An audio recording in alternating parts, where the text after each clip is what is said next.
Danas pripremamo brz dekorativan kolač za sva slavlja, bez rerne i jednostavan za pripremu. U činiju dodajem 200 g mlevenog keksa, 2 kašike kakaa, promešat ću,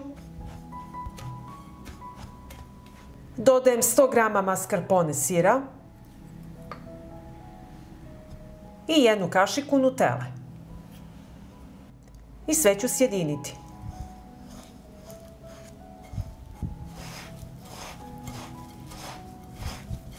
Moj keks je suvlji, pa ću dodati još malo nutele. Smesa se samo sjedini. Smesa treba ovako da izgleda. Podelite smesu. Sve ide bez rerne.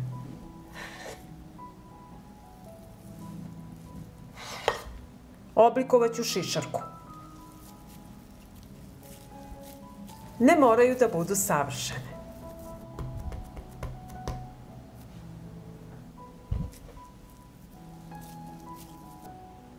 I sada dodajem čokoladni cornflakes.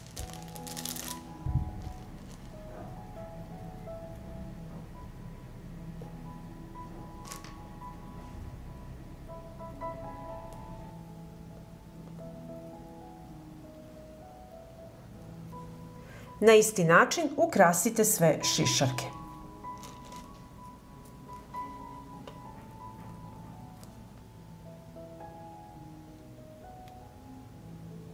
Šišarke ću posuti šećerom u prahu.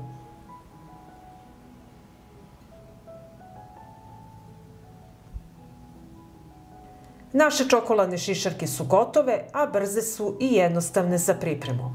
Ako vam se dopada recept, ostavite mi srce u komentaru i like. Hvala vam, dragi prijatelji!